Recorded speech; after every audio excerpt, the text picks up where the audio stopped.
qui disent en ce moment, comme le Congo a des conflits avec le Rwanda, il faut qu'on ferme les frontières. Vous dites les choses que vous ne comprenez pas. Si on ferme la petite barrière, c'est nous qui souffrons.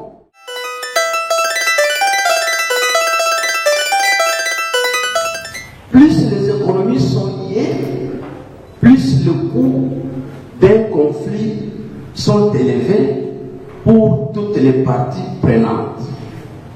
Et création d'emplois et réduction de la pauvreté.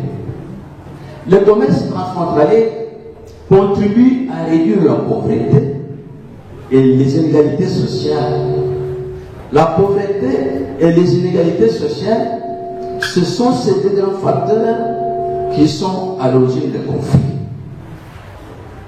C'est un renforcement des relations sociales.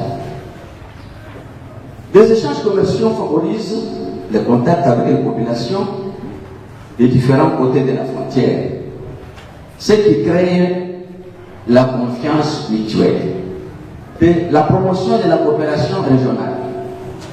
Le commerce transfrontalier nécessite souvent la mise en place de mécanismes, la coopération régionale, ce qui peut renforcer les institutions régionales et favoriser la résolution pacifique des conflits.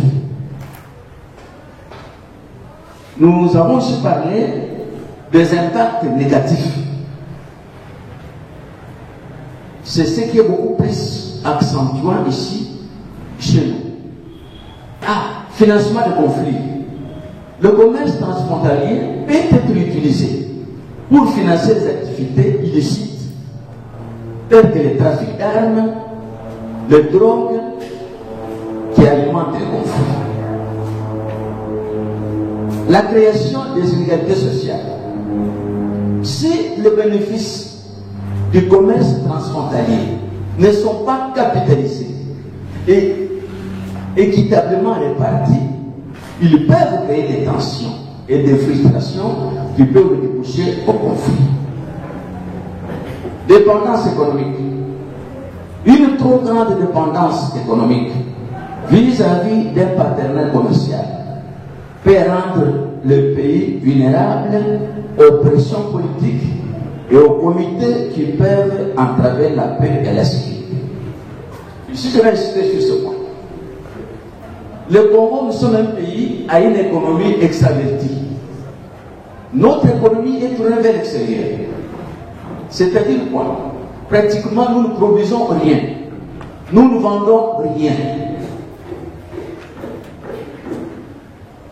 Lorsque nous parlons des exportations, ça signifie l'excédent de la production. La consommation de la production que nous n'avons pas consommée, c'est cela que nous pouvons mettre dans les marchés.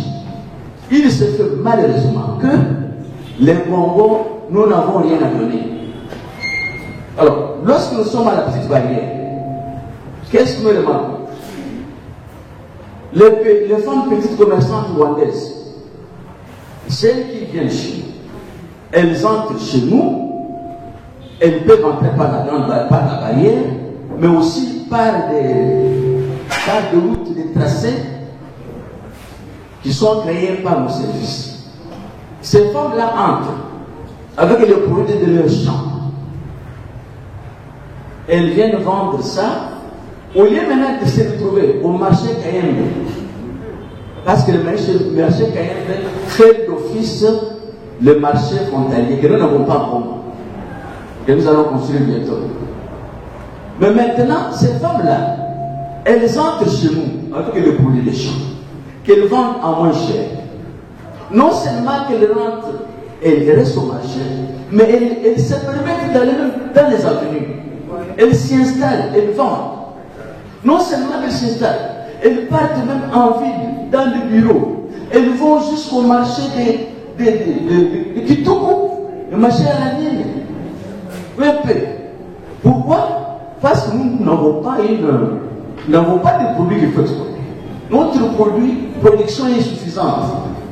C'est ainsi que nous sommes interdépendants de l'économie rwandaise.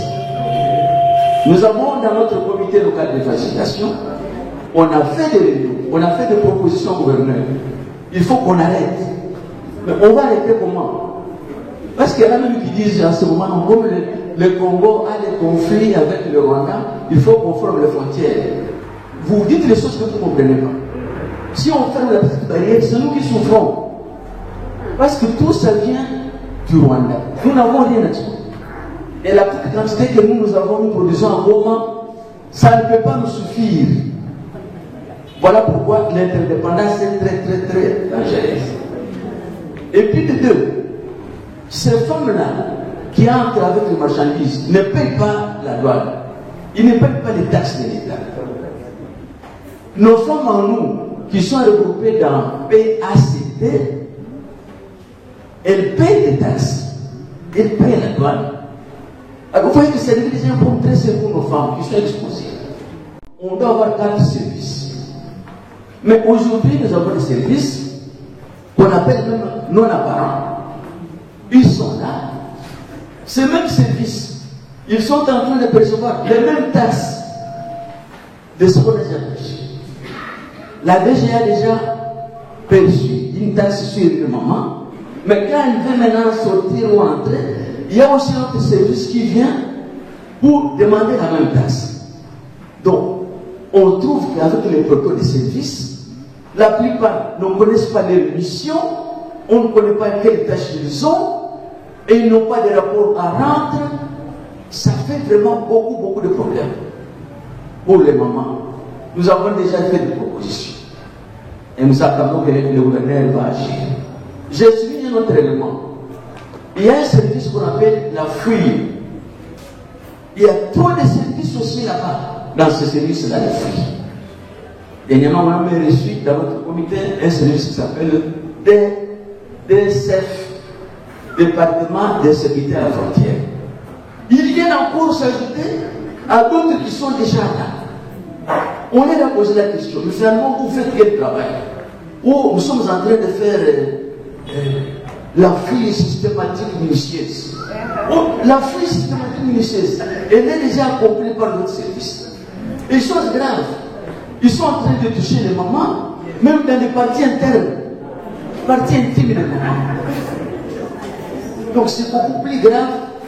Dans notre comité, on est en train de demander aux mamans qui sont ici, il faut dénoncer ça. Il faut dénoncer pour que nous puissions faire déployer. Les mamans aussi, lorsqu'elles viennent avec des denrées, des produits du cru, ce sont elles aussi qui sont à la base des conflits qui sont créés à la frontière. Parce que c'est elles qui créent un système de corruption. Elle est la 20e personne, elle voudrait être la première. Alors elle va donner des avances aux services qui sont là-bas. Comme le service que nous avons, il y a des gens qui ne sont pas consciencieux, ils en profitent. Ils prennent une maman qui est à la 20e, au 20e rang pour le mettre au premier. Vous voyez, ça crée déjà un problème. Donc l'ordre à la frontière, il faut qu'il soit respecté, commençant par nous-mêmes les mamans, mettons de l'ordre. Il faut que nous sachions que ce que nous faisons là, ce n'est pas une blague, c'est du travail. Et j'invite les services qui sont ici à la frontière. Nos services, nous mettons trop de blagues dans ce que nous faisons là. On ne prend pas les choses au sérieux. C'est pourquoi même les Rwandais ne nous respectent pas. Vous voyez, j'ai eu une période, à l'entrée du Rwanda là, j'ai trouvé tout le service en train de percevoir. Et les Rwandais avec des caméras en train de le regarder comme ça. On a fait des progrès, on a parlé. Aujourd'hui, nous avons maintenant enlevé ce service pour un peu essayer de les cacher. Donc, maman a fait un effort crié pour que les travaux là, de construction là, s'achèvent vite. Parce qu'avec l'histoire que vous plaît là, le marché pirate, ça ne peut pas se terminer tant qu'on ne sait pas où est-ce qu'on va faire le commerce. Il faut que ça termine vite pour que nous puissions prendre des proportions. Sinon, en résumé, voilà un petit peu.